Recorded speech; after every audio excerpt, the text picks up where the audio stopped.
sejahtera. Nama saya Rivaldo Endriodini, bernomor metrik C20E0962. Hari ini saya akan membentangkan tajuk kajian saya, yaitu kesan penggunaan animasi dalam pembelajaran matematik pelajar tadika 4 hingga 6 tahun di Malaysia. Animasi ialah seni mencipta imej bergerak yang dicipta melalui satu siri imej statik yang diputar dengan pantas untuk mencipta ilusi gerakan. Sejarah animasi bermula jauh sebelum era filem dan teknologi digital yang kita kenali hari ini. Perkembangan animasi sebagai satu bentuk seni dan hiburan telah melibatkan ramai pengkaji yang menyumbang kepada sejarahnya. Di sebalik kajian penggunaan animasi dalam pembelajaran matematik untuk anak-anak tadika 4 hingga 6 tahun di Malaysia adalah kepentingan untuk meningkatkan kesan pembelajaran kanak-kanak prasekolah. Matematik merupakan mata pelajaran penting yang memerlukan pemahaman konsep yang baik dari peringkat awal pembelajaran.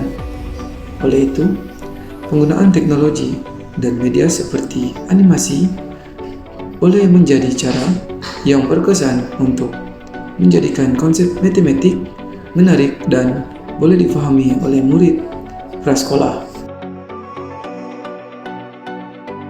Dalam kajian ini terdapat 3 permasalahan, yaitu yang pertama adalah abstraksi konsep, faktor guru dan isu sistem pendidikan, dan yang terakhir adalah animasi picisan memberi kesan dan pengaruh indah kepada kanak-kanak.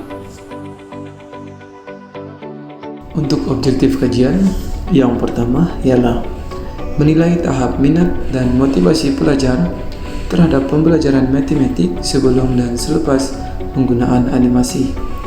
Yang kedua, mengukur pencapaian akademik pelajar dalam matematik setelah terlibat dalam penggunaan animasi. Dan yang terakhir ialah mengenal pasti kelebihan dan kelemahan penggunaan animasi dalam konteks pembelajaran matematik pelajar tadika. Persoalan kajian ialah yang pertama, sejauh manakah tahap minat dan motivasi pelajar terhadap pembelajaran matematik sebelum dan selepas penggunaan animasi.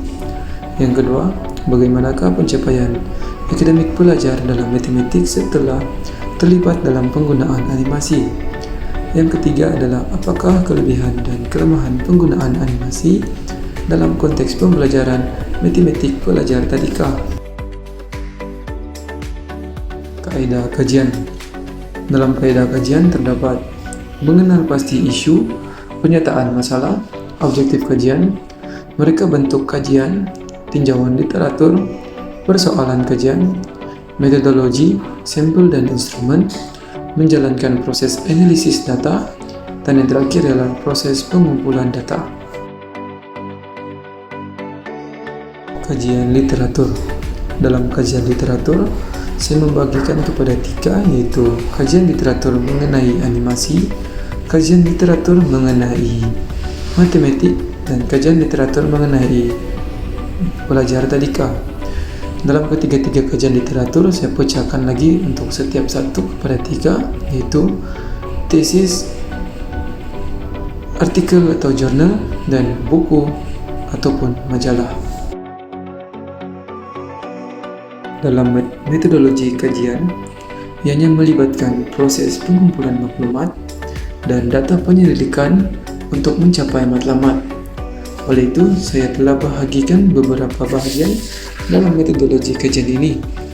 Yang pertama yaitu kaedah penyelidikan, reka bentuk kajian, persampelan, pemilihan lokasi kajian, pemerhatian ataupun tinjauan, temu bual, pustaka, dokumentasi, soal selidik, analisis data, prosedur pengumpulan data, prosedur analisis data, uraian pelajaran, jenis peserta, instrumentasi, kebolehgunaan, panduan kaji selidik, kebolehpercayaan, kaedah penilaian, kaedah bernombor, dan yang terakhir ialah kaedah grafik. Hanya itu daripada saya. Sekian dan terima kasih.